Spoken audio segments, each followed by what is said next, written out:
एक समय की बात है, ठंड के दिन थे। आसमान से बर्फ के छोटे छोटे टुकड़े गिर रहे थे। ऐसे में एक रानी अपने महल में खिड़की के पास बैठी कसीदाकारी कर रही थी। वह खिड़की काले आबनूस की लकड़ी की बनी थी कि तभी रानी के हाथ में सुई चुभ गई और उसके हाथ से खून की 3 बूंदें बर्फ पर गिर पड़ी। लाल रंग का खून बर्फ पर पड़ा हुआ था और रानी उसको एकटक देखे जा रही थी। एकाएक उसके मन में ख्याल आया, ओह, अगर मेरे पास बर्फ जैसा सफेद, खून जैसा लाल और इस खिड़की की काली लकड़ी के रंग जैसे काले बालों वाला एक बच्चा होता तो कितना अच्छा होता। इस घटना के कुछ दिनों के बाद उसने एक बेटी को जन्म दिया, जिसके बाल आबनूस की लकड़ी की तरह काले थे, गाल और होंठ खून की तरह लाल थे और उसका रंग इतना सफेद था कि सभी उसे सफेद राजकुमारी कहने लगे। राजकुमारी के पैदा होने के बाद ही रानी चल बसी। 1 वर्ष के बाद राजा ने दूसरी शादी कर ली। उसकी दूसरी रानी बहुत सुंदर थी, पर वह बहुत घमंडी और सबसे जलने वाली थी। दुनिया में उसकी केवल एक ही इच्छा थी और वह यह कि धरती पर बस वही एक सबसे सुंदर स्त्री हो। उसके पास जादू का एक शीशा था। वह जब भी कभी उसमें अपने आप को देखती तो उससे पूछती, ओ शीशे,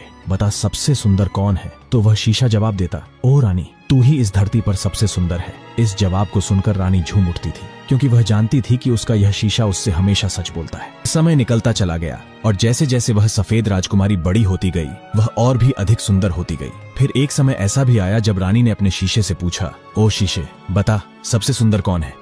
राजकुमारी के पैदा होने के बाद ही रानी चल बसी। 1 वर्ष के बाद राजा ने दूसरी शादी कर ली। उसकी दूसरी रानी बहुत सुंदर थी, पर वह बहुत घमंडी और सबसे जलने वाली थी। दुनिया में उसकी केवल एक ही इच्छा थी और वह यह कि धरती पर बस वही एक सबसे सुंदर स्त्री हो। उसके पास जादू का एक शीशा था। वह जब भी कभी उसमें अपने आप को देखती तो उससे पूछती, ओ शीशे, बता सबसे सुंदर कौन है? तो वह शीशा जवाब देता, ओ रानी, तू ही इस धरती पर सबसे सुंदर है। इस जवाब को सुनकर रानी झूम उठती थी, क्योंकि वह जानती थी कि उसका यह शीशा उससे हमेशा सच बोलता है। समय निकलता चला गया और जैसे जैसे वह सफेद राजकुमारी बड़ी होती गई, वह और भी अधिक सुंदर होती गई। फिर एक समय ऐसा भी आया जब रानी ने अपने शीशे से पूछा, ओ शीशे, बता सबसे सुंदर कौन है?